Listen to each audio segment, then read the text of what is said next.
Hi everybody, my name is Wyatt Bills and I'm here to walk you guys through an introduction to videography right here live at the Cave Collective.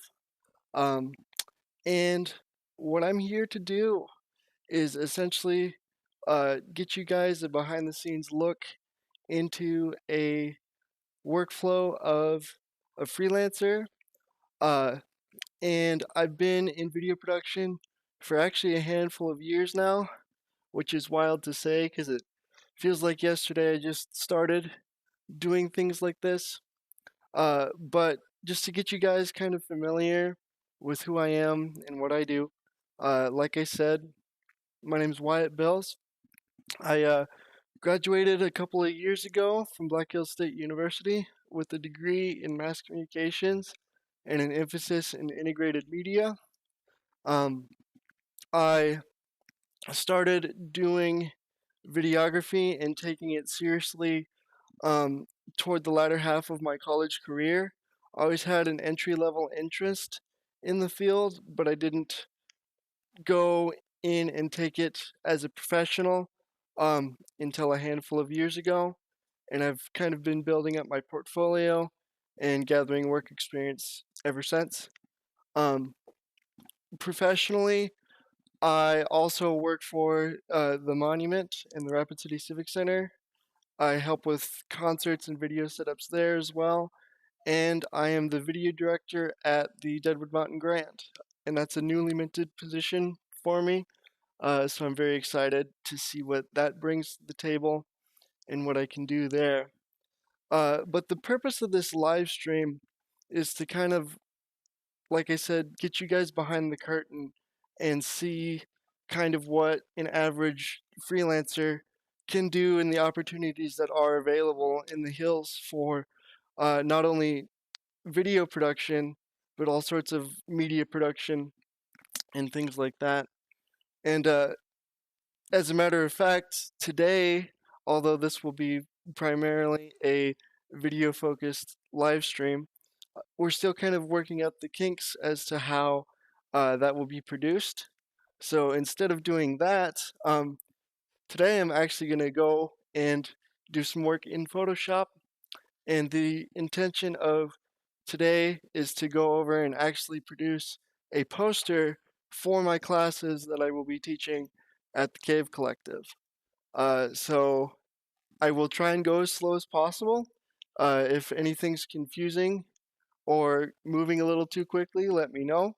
But I will go step by step and kind of introduce you guys to the inner workings of Adobe Photoshop and all the tools that can make something like that happen.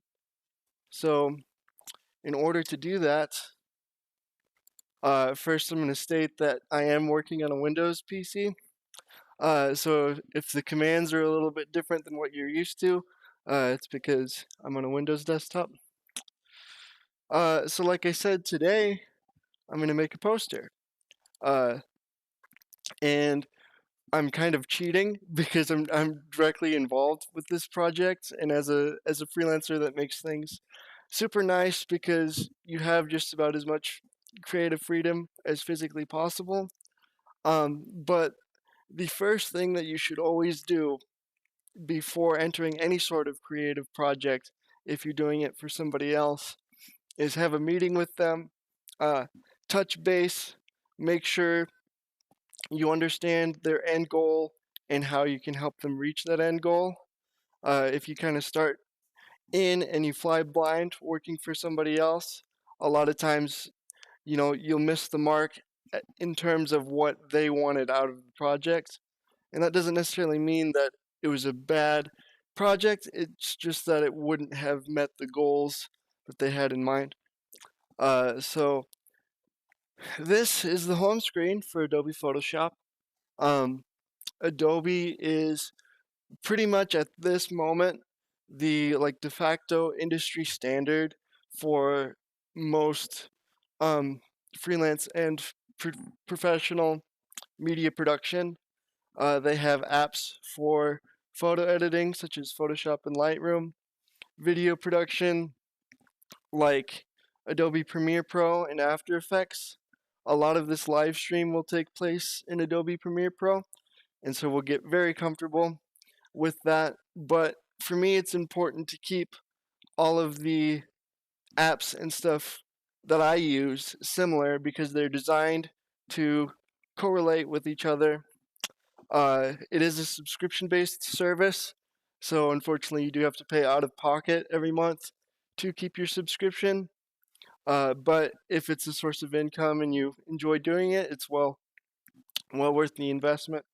In my class that I'll be teaching down the road, I will go over some budget-friendly options, some free options, at least in terms of the world of video production. And this is sort of a subsidiary to that class. It's supplemental to the class I'll be teaching. It's going to go through and get accustomed to the workflow versus understanding like the technicals of video production, how it's produced, different things like that. These are supposed to be fun, so if you guys are watching, please make all the jokes you want. You know, keep it PG if we can. But let's sit back here, have some fun, and see what I can create. So yeah, I don't have a set schedule for these. They'll kind of just be pop in and pop out kind of things. But I do have a lot of things that I want to work on, and doing it live gives me an excuse to get off my butt, get out there, and do something productive, you know? So with that being said, let's get into it.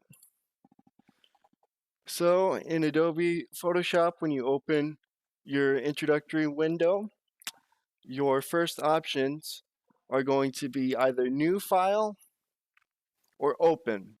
What I just clicked there was open, and this will bring up previously constructed files or files that exist on your computer already. And you can also have others share their files with you directly through the Creative Cloud. But since we are making a poster from scratch, that would qualify as a brand new file. There's no pre-existing file or anything to back up what we're doing. We're making it brand new. So with that, you click on new file, and in here is all the details associated with the file that we'll be creating. Right here is the name, in which we will just say it's Cave Collective Poster. I'm not the most efficient typer in the world, so bear with me. I'm just lucky my fingers work most days. And so our first option is the size of the project. So this will be printed on regular old printer paper, which is nice and easy to remember. Your standard printer paper comes in at 8.5 by 11 inches. So once that's entered in, again, that will be the size of your project. The resolution in terms of like pixels per inch doesn't super matter for a project of this size, but you do want to bump it up a little bit with whatever you're working with, because that will increase pixel density, which allows you to kind of manipulate images without losing image quality. And a lot of these concepts I'm kind of glancing over because I will go back and hit on them later, especially in the class that I'll be teaching is going to go over some fundamentals. So, but yeah, with that being said, that's really all of the settings at the front we need to touch on, like right this moment. The things like background context, color profile, and your aspect ratios, those usually stay standard. and they're not changed unless you meet like very specific criteria that they need to be changed.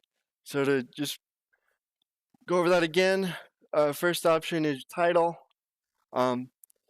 like width and height of your project, the resolution. Oh, the color mode stays at RGB color for most projects. This is how like your printer will read the color profiles of what you're working on. And then your depth is the complexity of those colors.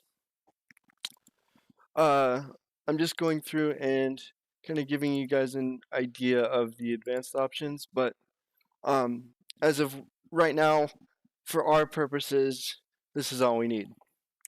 So when you click create, it will bring you up a sheet of nice blank white paper. So this is our canvas. This is our piece to start like working on and manipulating. Nothing fancy here at the moment. Like I said, it's just a blank piece of paper, but we'll get there. So first things first, we have to prioritize what our end goal is. Regardless of what you start with, always start projects with the end in mind. And with that being said, all I'm going to do to start with is nothing fancy. We're just going to simply lay out the goals of what we want to get across. So what this poster is going to convey is the date and time of my classes. So I'm just making small adjustments to that, and this is more so like just visuals for you guys. But this is something that I do pretty consistently, is before I even start, I'll go into a document and lay out exactly what I need. So, and just for a refresher, all you do to type in Adobe Photoshop is you go down to the toolbar on your left hand side of your screen, and it even gives you like little tutorials for which each of these tools do. We're going to look for this little T here. You're going to click that, and then you can click and drag, and it'll bring up a text box. You can change the font and the font size up here, and you can type, whatever you want once that is underway. But to get back to what I was doing, this is going to get across date and time of the class, what we are going to charge for it. So the price, we want the address or location,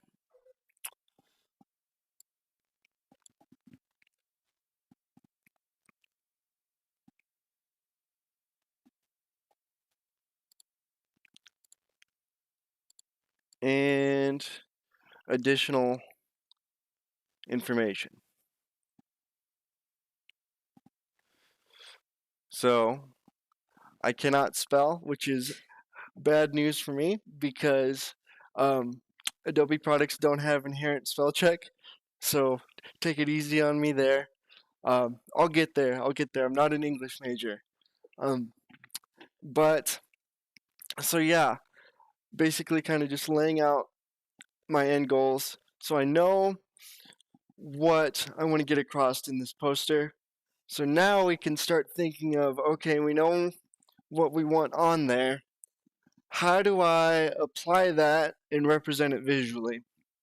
And the first thing to start with that is I always create what is called a mood board, and at least in graphics design.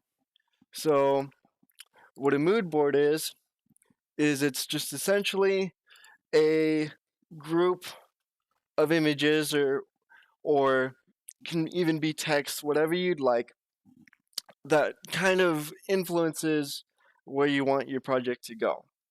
So now I already have an idea of where I want to end up with this. But just to kind of backtrack, if you're starting from absolute scratch, this is something that I always do. So like I said, you always want to meet with your clients, kind of discuss sort of the vibes and the general idea of what they want from you.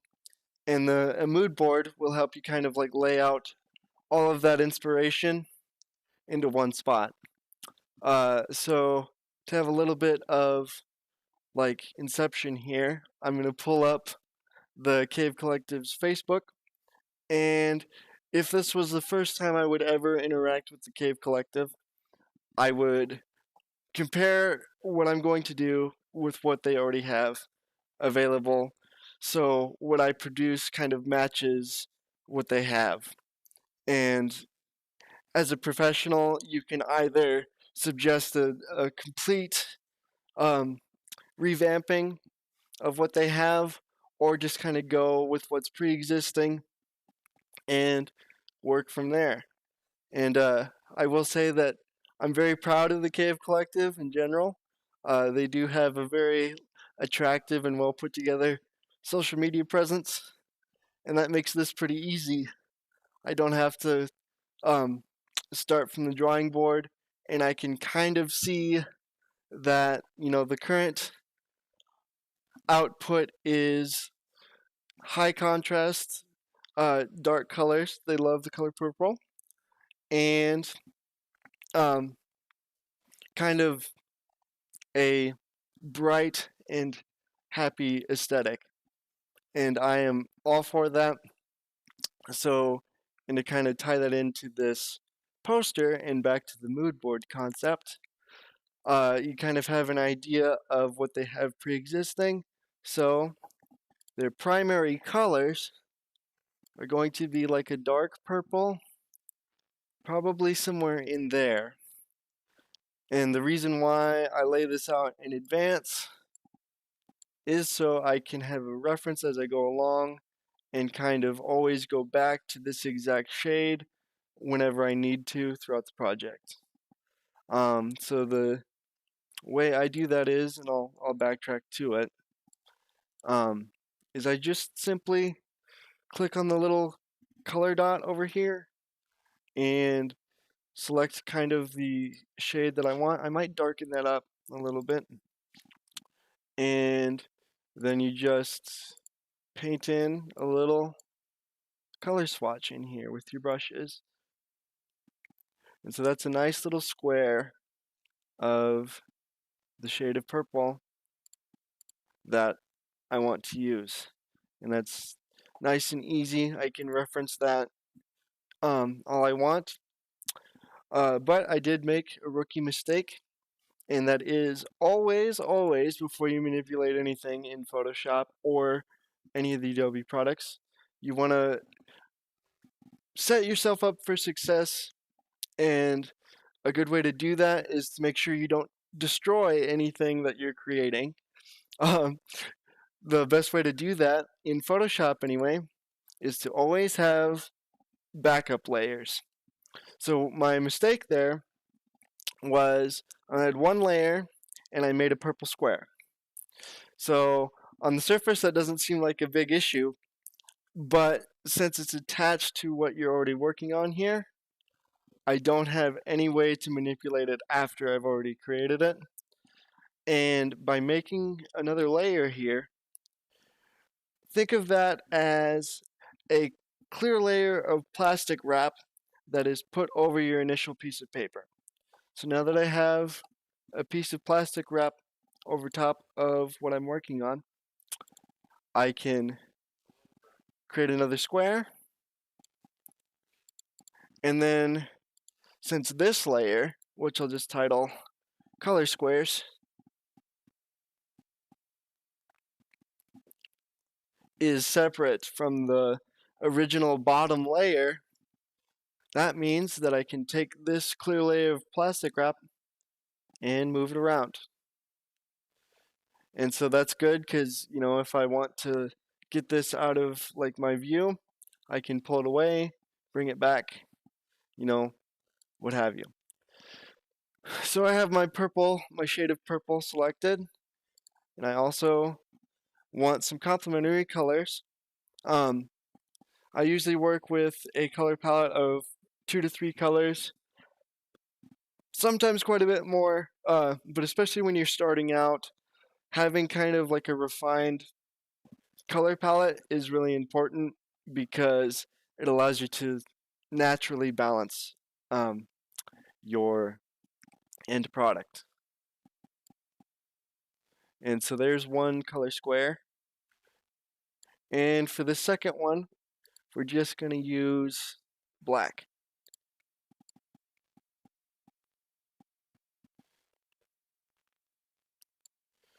And then a third sort of complementary color. I'm going to have to cheat a little bit again. We're going to actually Google complementary colors to purple.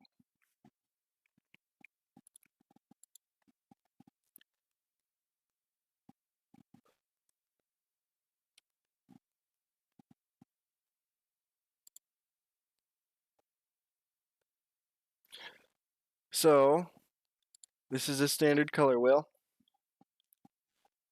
and it's kind of an example of um, what colors contrast with others, and their relationships to each other, how to mix them and create other colors.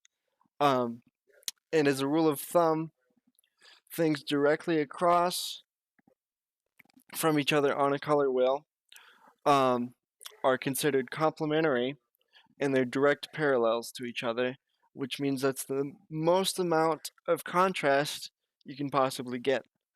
Um, so, since green is directly parallel to purple, just as a default, I'm going to use that as our third color here.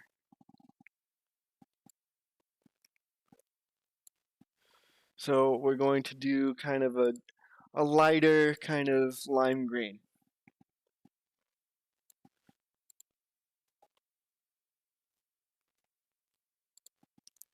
And guys, my plan for today is to kind of just work on this until the cave needs to use this space for other things. So I might not get all the way through. I might not even get close. But at some point I will continue it. I might finish this poster on my own time and then show you guys kind of like the end results. And then we'll move on to the next thing that we need to cover. But for now, this is kind of like where I'm at. And so these color swatches, they're a little bit misshapen, but it really doesn't matter because it's just there as a reference to what you want to use throughout the piece. And it's an easy way to kind of go back and forth between my colors and to make sure that they're exactly the same.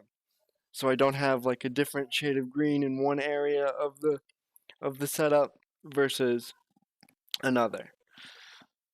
So there's my kind of color squares here. And what I want to do with this, since it's a poster for a film class, is I want to take a background image and turn that into a film negative, and then layer over top of that the information necessary to take the class, what you need to know. So that seems simple on the surface, but the things I need to tackle is I need to make a film strip, I need to put a background image in there, and I need to have the logos and things for the locations and the addresses, all that stuff laid out in an appealing and easy to read way. A good goal to strive for is everything should be readable from a pretty significant distance if printed out on the wall. You should be able to be several feet away from whatever it is that you're looking at and being able to at least make out what the general idea of it is. That doesn't necessarily mean that you need to read word by word what is on this poster, but it should be eye-catching and easy to understand enough that you can look at it from a distance.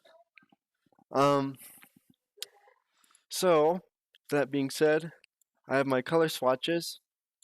Also, as part of a mood board, I would, under normal circumstances, go and look for outside sources of inspiration. So, let's just kind of like Google some sort of like aesthetic that I might be shooting for a place like the Cave Collective, which is very music forward, very inclusive, and that's kind of the general vibe that they want to achieve and put out. And it's very bold and colorful. So actually, something like this, with that predetermined color palette, would be pretty cool. Um, so yeah, basically, you'd go through and establish your inspiration, what kind of direction you want to pull your poster into, and then work from there.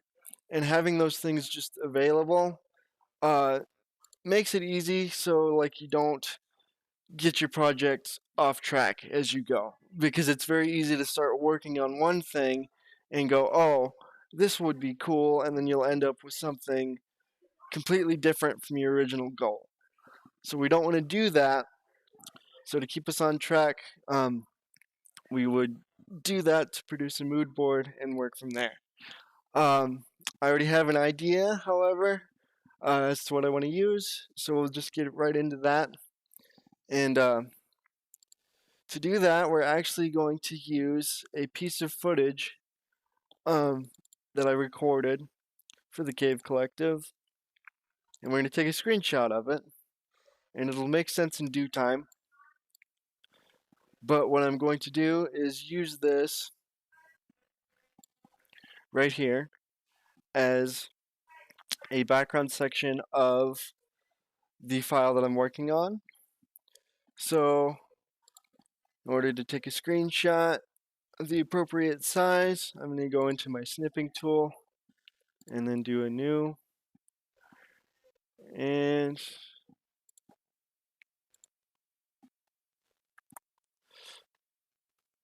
oops, my fingers are moving too fast.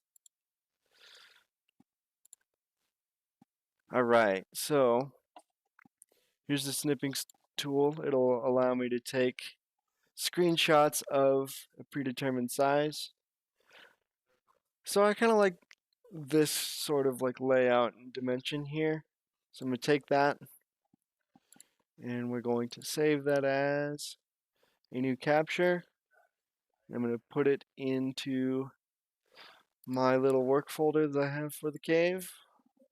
I'm going to click save. And now I can go into file and open that up.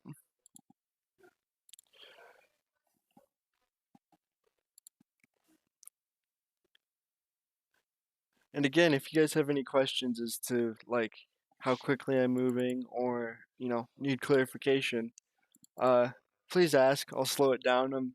I'm not on anyone else's schedule right now aside from my own, so we can pace it out however we'd like. So my lack of organizational skills has come back to bite me yet again. I'm looking for the file, but I didn't properly name it, so I assume it's just capture, which should be, we're actually going to go in and look at JPEGs. No.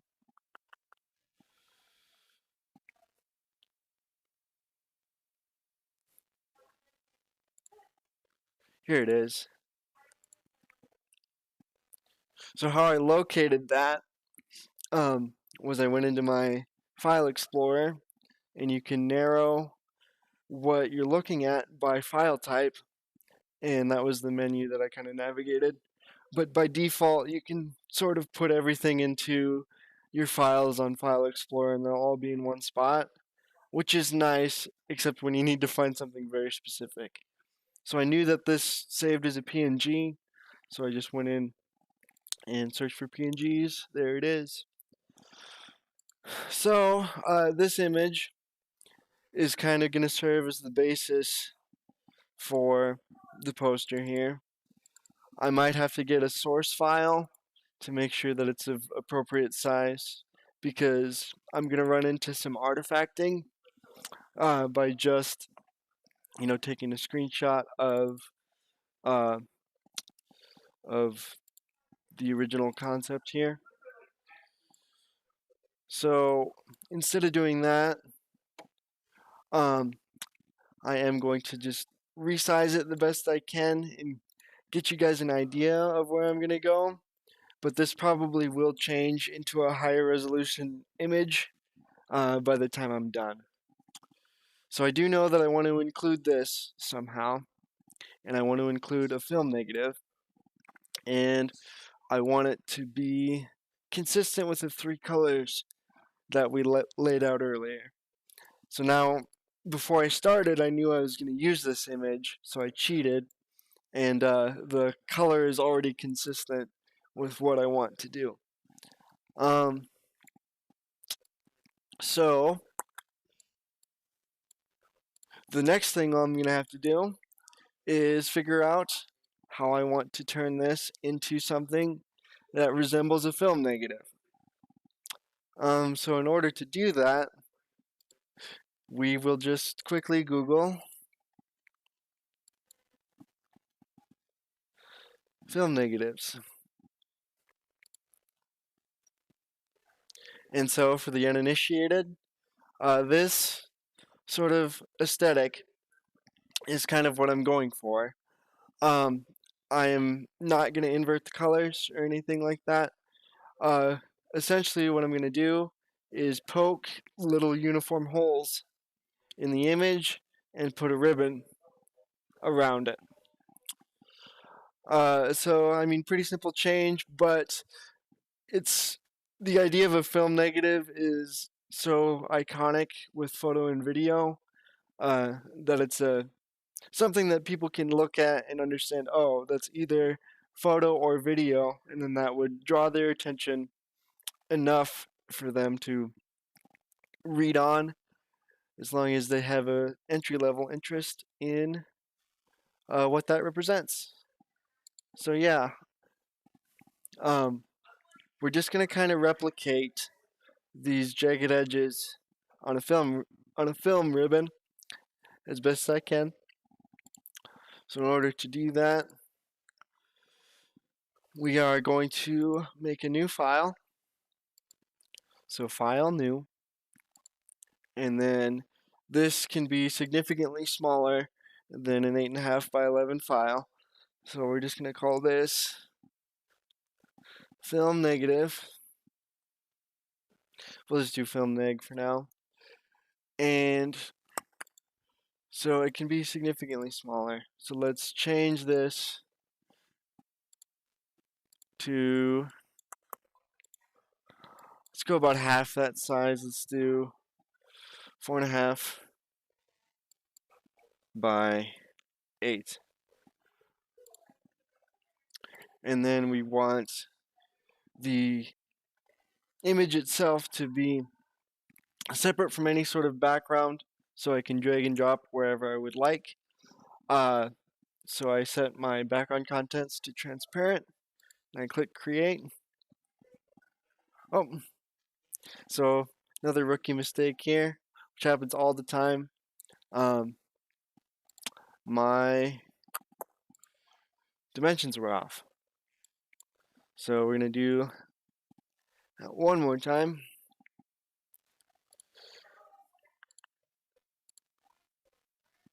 And, oh, okay, so I entered that in pixels. Makes perfect sense.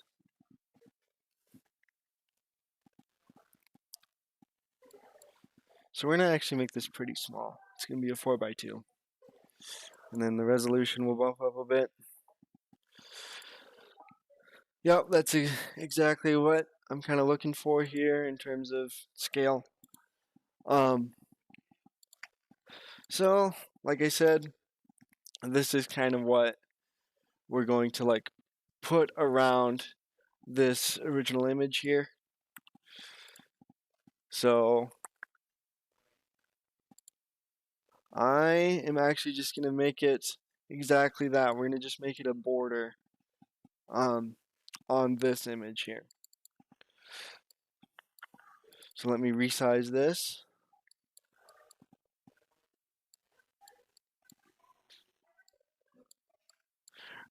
Actually, no, let's back up. We're just going to make the film negative itself and then kind of resize that to fit whatever. Because at that point, they can coexist. The film negative can exist as a separate asset that can be brought over and reused.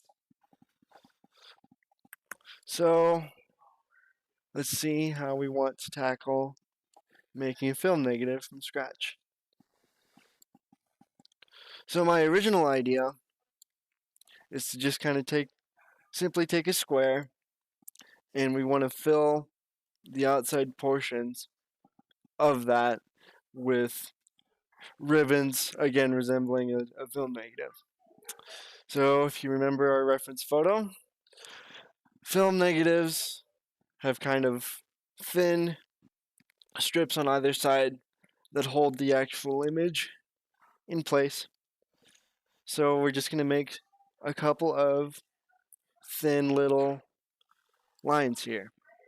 And we're actually going to use our green from our mood board that we set up earlier. So we're going to color pick that and then stretch out kind of a thin rectangle there that will represent the top of our film negative, and simply just fill that in with our green here. So I have to select my layer and then kind of just paint that in.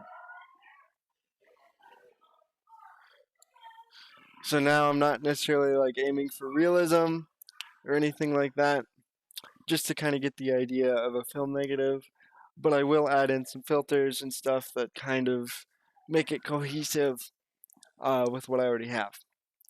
So we have one layer here, and for the sake of my own sanity, so I don't forget what it is, I will just say top ribbon.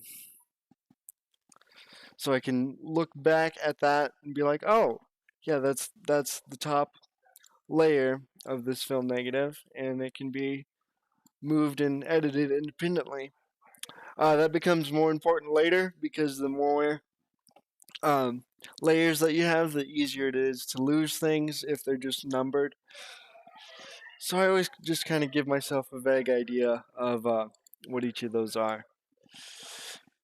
And so we're going to do kind of like half circles all the way around this top ribbon here. So all I'm doing is I'm using the marquee tool, which I might actually just change to more rectangles. I'd like to shape it. And actually, I might just go ahead and shape it instead of having just perfectly even squares, because that's not really what a film negative ribbon looks like most of the time. But if I just wanted to be nice and simple, I can just go in and take the marquee tool, select a little area of that, and then click delete after I select my layer here. And then you see that simply just kind of took a chunk out of the ribbon. So a nice little like indent there that's pretty consistent with the edges of a film negative. So we're just going to replicate that all the way down this ribbon here. And so that's just a simple process of creating your squares, making sure the proper layer is selected, pressing the delete key, and rinse repeat that process all the way down. So yeah, we're to the point where, which happens a lot, is a lot of tedium. So if you guys have any jokes or anything like that that's you'd like to share with the class, now's the time to do so. And in the meantime, while I kind of do this, um, I'm just gonna kind of talk about like my recent like work experience, because I feel like in order for these kinds of things to be like more regionally accepted, it just needs to be brought to like public attention that there are jobs and things available in the area. So one of the most exciting things that I have going on later this week is I'm actually working in the production office with the Rapid City Rush. Um, as to what capacity this week, I have no idea. But in the past, I've ran their replay system. I have done some graphics work for them, a couple of different things. I've also done some camera work for different projects at the Civic Center. Um, but until then, I don't really know what they'll have me do until I show up for the weekend. So I'm excited. That's the 21st through the 23rd, I think, off the top of my head. That'll be there. So, and I'd also like to mention that like doing this way is extremely inefficient. Um, I could duplicate each one of these bars and just do 10 punch outs at a time. Uh, but I think that this like lends itself to a little bit of like inconsistency, uh, which is kind of what I want to go for. If I just kind of duplicated all of these squares, it would look very like factory, and so little like imperfections like this actually help it in the long run. But yeah, so like I said, I'll be doing work for the Rush this weekend. I'm excited. If you guys come to the game, wave up into the production booth, and I'll try and get a glimpse of you. So yeah, just kind of doing one thing at a time here.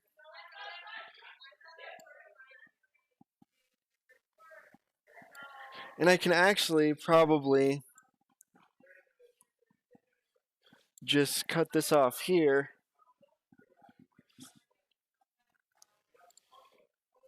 So we're going to do this and delete the rest of the ribbon.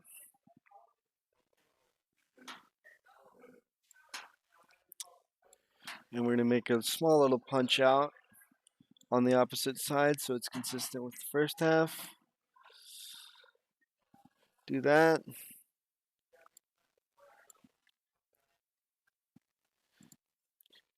And so if I wanted to do something that was really, really precise and, really accurate, say I was designing a logo for a big company and they wanted it to be of certain dimension, and they have all these sorts of kind of spacing regulations that they need you to follow. You would always use rulers and forms of measurement that you can use in Photoshop to keep things evenly spaced, but that's not necessarily what I'm going for here. So we're just doing the old eyeball method. And so I have a first kind of like top end of my film negative. So what we're going to do is simply duplicate that. So we're going to right click on our layer here and then click duplicate layer. And then we'll call that the bottom ribbon.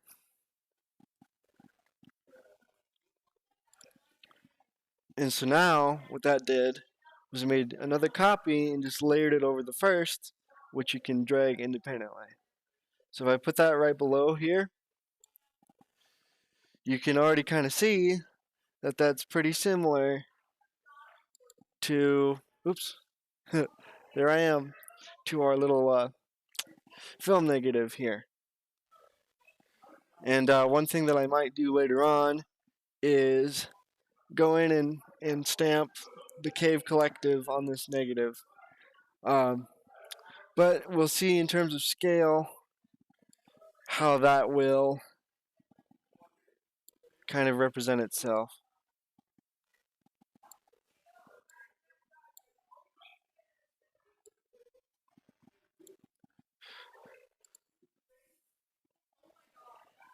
So let's lay that over top of that.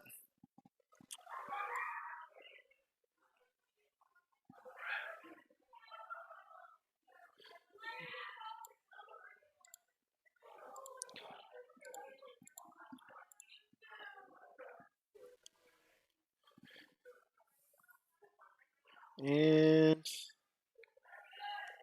that right there. Stretch that out a little more actually.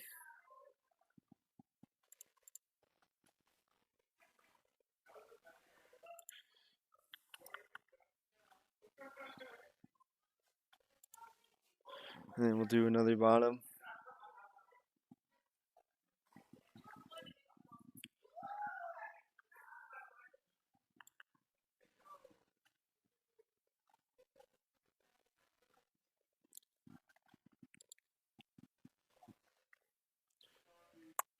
So, already, in some way, it does kind of represent the look and feel of a film negative.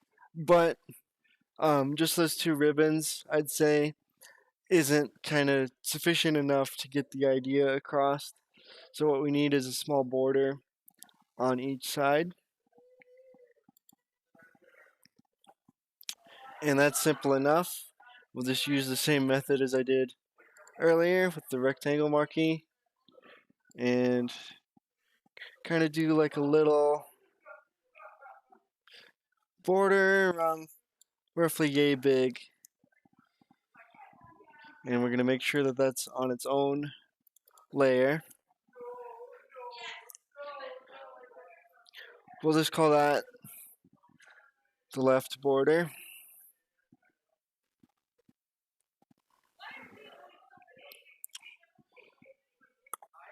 And we're going to fill that with the same green that we used earlier. So, which is already selected by default. Boom. Nice and simple. So now, since that's on its own little layer, again, I can duplicate that as a copy and just quickly zoom it over here. Drag and drop, nice and easy, nice and smooth.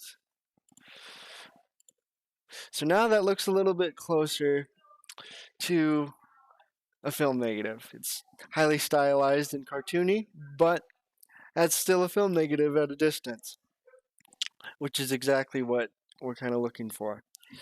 And so now the question becomes, okay, I know that I want to use this kind of idea as the overall structure for this poster. So how do I fit the information that we need around this kind of idea?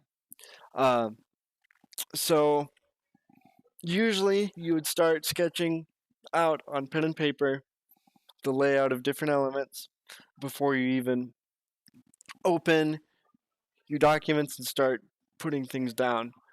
Since this is live streamed, I went ahead and skipped that process so I can talk you guys through kind of a thought process of manipulating things and making sure that they make visual sense. So, but one thing I do know that wants to be included in here is the Cave Collective logo, which I have a copy of sitting in my files, which should be right here. I hope this is the PNG. That's one thing I really need to work on is kind of organizing my files a little better, and just pretty much organization in general, if I'm being completely honest. So, but one thing at a time. So I do have the Cave Collective logo. The issue here is it's the logo with the background already attached to it, which is fine. I can take that out, but just very recently I already did that, so it should be somewhere. I actually did that for this. I cut out the background from this exact logo, but it's a learning experience, so we're just gonna go ahead and do it again. And we'll play it off as if I meant to do that. So, in order to remove a background from an image like this, it's actually pretty simple. So what you're going to do is go into Photoshop again. You're going to go to File, Open, and you're going to find the image, which was a JPEG, that you want to use. So here it is. Double click that, open it up. And so, as you can see, the background and the text are one individual file here.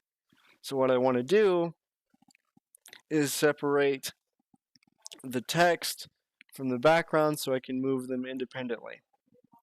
In order to do that, the most recent versions of Photoshop have a handy little selection feature that makes this a lot easier than it used to be.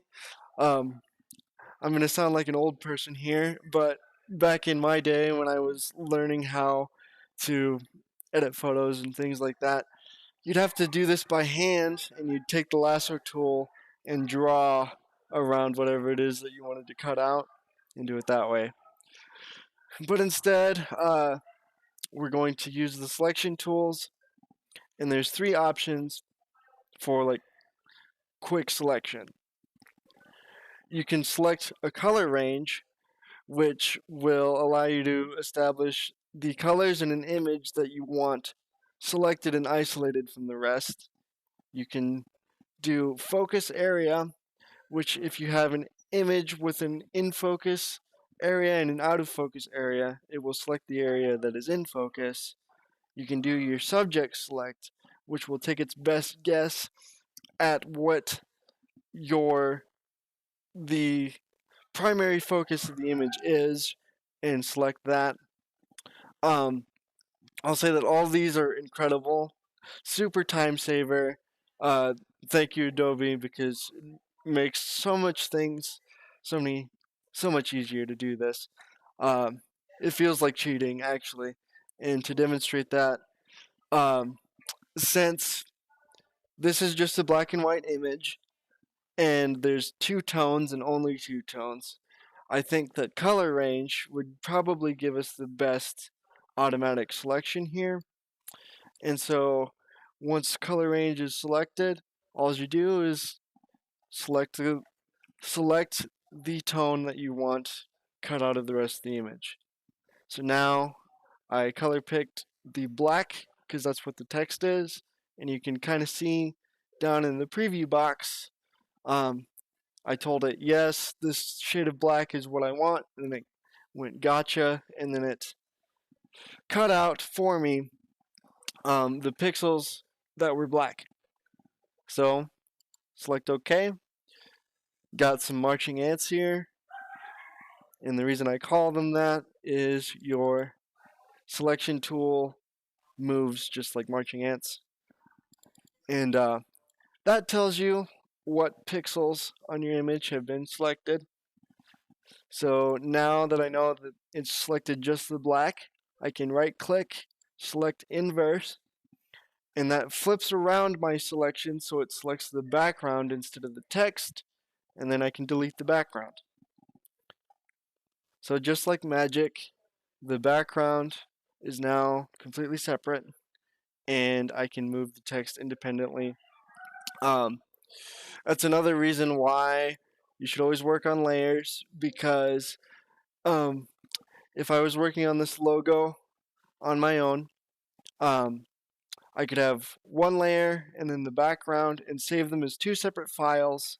If anyone ever needed the uh, photo without the background, they could send this, which would be more than likely a PNG, but we'll just skip over that for now. But right there is the nice Cave Collective text logo that I can resize and sort of manipulate already. So, just as a rule of thumb, if you can avoid it, it's a good idea never to alter a logo that somebody sends you or a logo that's not your own. Because some companies are very particular about the colors and the styles and things like that that people associate with their logos. So it's important to keep their logo as close to what was given to you as possible, unless given permission to otherwise change it. So that's exactly what I did. I just resized it and rotated it a little bit, and for now, that's a good kind of placeholder position for the logo. And what I want to do now is have space for all of the information associated with the class. So I'd like to take kind of a 45-degree cut of this and turn it white with the drop shadow, and then I'll put all the information there. So to do that, I'm going to just use the polygonal lasso tool, and we're just going to kind of make a rough cut here. Roughly, let's make it a little broader than that, roughly about there. And I'm holding down Shift to make sure I'm making cuts at right angles. And then we are just going to paint this white and again make it on its own layer. So I have another layer that's introduced here. So we're going to call that the logo, because that's what it is. It's the logo. And we just go in there, just like Bob Ross, and we're going to paint ourselves a little happy corner of just white. So that's on top of what's pre-existing here. And that's perfectly fine, because, again, since I made a point to work with individual layers, I didn't do any damage to the logo by painting over top of it. Actually, I stand corrected. I absolutely did do that. Silly me. So again, I painted it over top of the logo, which meant that they were one entity and that they couldn't be manipulated separately. Simple fix though, but you know that happens all the time, and it's just funny that I was just mentioning not to do the exact thing that I was in the process of doing. So do as I say, not as I do. We're gonna just title this let's just try to call it a triangle, because essentially what it is. And so now, 100% sure, these are two separate files, okay? So now, like I said earlier, I can paint, I can do whatever I'd like to this, and it will exist separately from what I have going on. So there's a white triangle there, And as you can see, I can just move the logo forward and back. I can still move it individually. I can do whatever I'd like to this because it is separate from what I just made. So now, what I'm going to do here is, in order to create some depth, I'm going to add a drop shadow to this triangle. And to do that, we're going to click on the little FX button in the bottom right corner, and we're going to select drop shadow. So now what this does, oh, actually, we won't be able to do that because I didn't paint it properly. So we're going to back up. I'm actually going to delete the triangle and start over.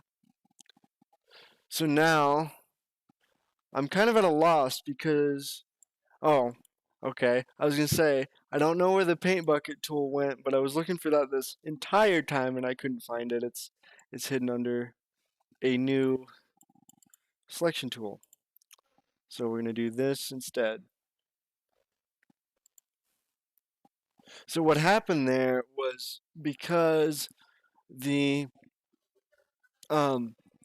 area of white that I painted was painted with the brush tool, it only selected what I had glossed over, which didn't include the entirety of the selection. And so it put a drop shadow underneath my brush strokes instead of the shape that I wanted it to. So we have that same sort of shape selected again, and it's under the gradient tool, so make a note of that for the future myself. So now that should be the entirety of that shape. So since we know that that's going to happen, I'm going to make another triangle layer, and we're going to enter that. Make that solid white, and now we have a right angle triangle that I can manipulate independently. So we're going to put it there like I attempted to do before. I'm going to put another drop shadow on there.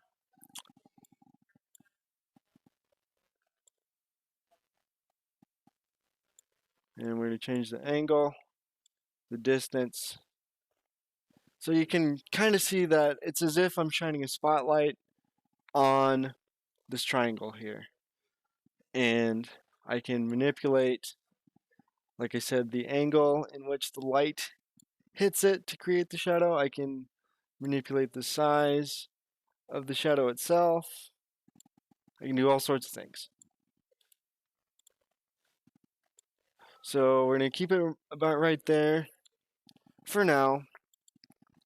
And we're going to put the logo underneath the triangle. There we go.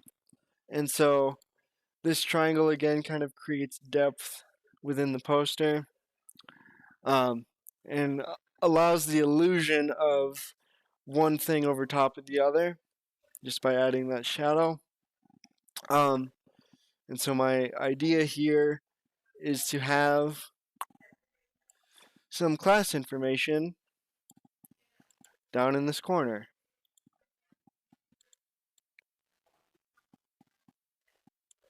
I'm going to make the logo a little smaller, tuck it in there.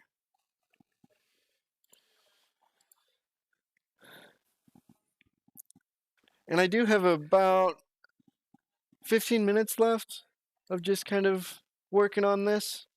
So just so you guys know, I will hop off and let these guys do their thing.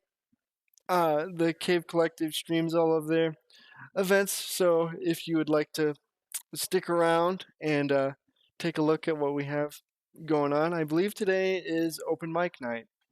And before I get ahead of myself, I should mention that I don't know 100% sure if they stream open mics, but even if they don't, stop in, say hi, come play some music, come listen to some music, make some friends, all sorts of that good stuff.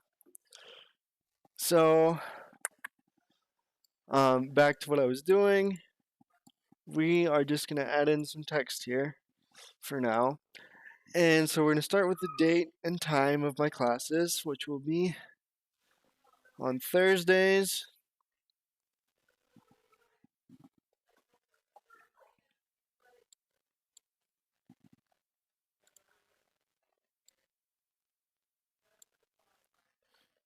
And again, guys, I am kind of moving fast through this process, just because it is a project that I need to get done.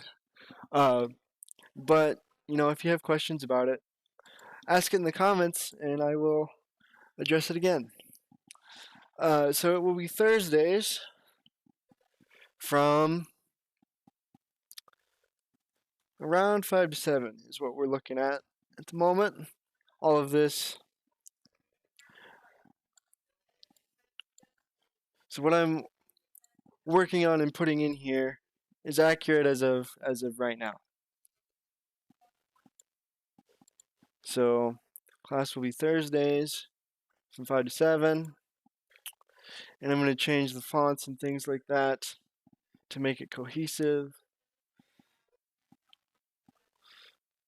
But it's always a difficult decision whether or not to tilt text or manipulate it in any way.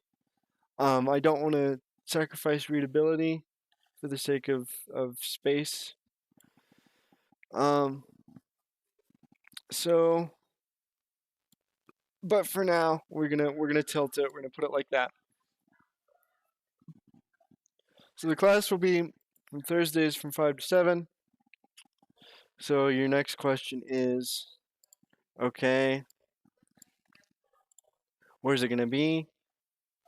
It's gonna be at the Cave Collective, and I'll put in their address later. So it'll be at the Cave Collective.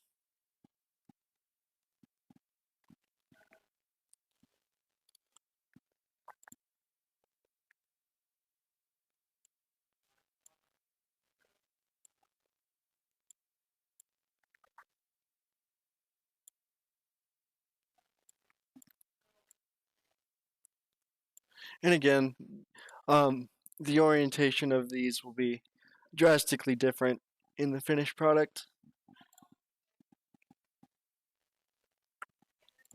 And the fonts will change, things like that.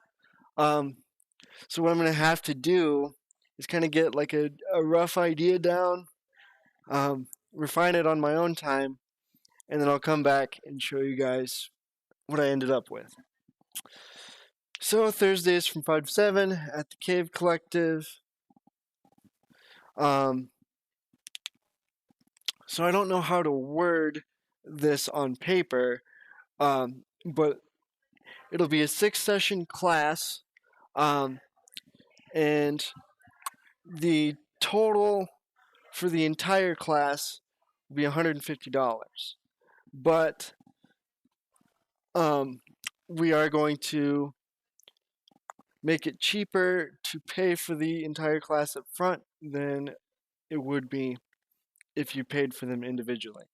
So I don't know how to word that while conserving space in this amount of time, so I'll have to brainstorm over that. But for now, we're just going to kind of roughly put that down there so you guys kind of get the idea of how I'm going to utilize space. And yeah, all we need for this guy is very basic information. And I'll put my own name on the poster because I will be teaching the classes.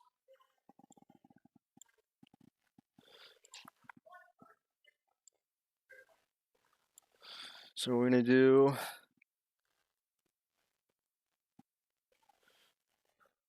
do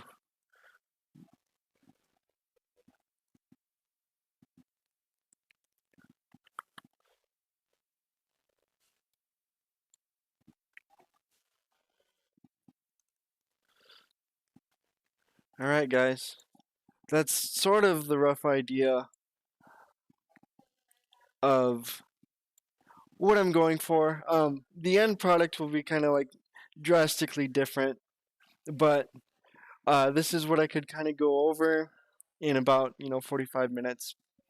But hopefully you guys have an idea of sort of the workflow from start to pseudo finish of how at least I, as a freelancer, go about most of the projects that I do. And you have to think detail oriented. Always start with the end in mind, and do things one step at a time. It's always also pretty common to send drafts out. I do that quite consistently. Uh, I'll send a partially completed project to my client, ask for feedback, and refine it from there. Uh, but yeah, thanks guys so much. I had a lot of fun doing this. Thanks to the Cave Collective as a whole for allowing me to do this. Hopefully, you guys enjoyed your time, maybe learned something. As I get more comfortable, we'll work some back and forth banter into here, but I kind of wanted to just button down and focus on what needed to be done. So, with that being said, that's it for me. Thank you for your time, everybody. I appreciate it, and we will see you down the road.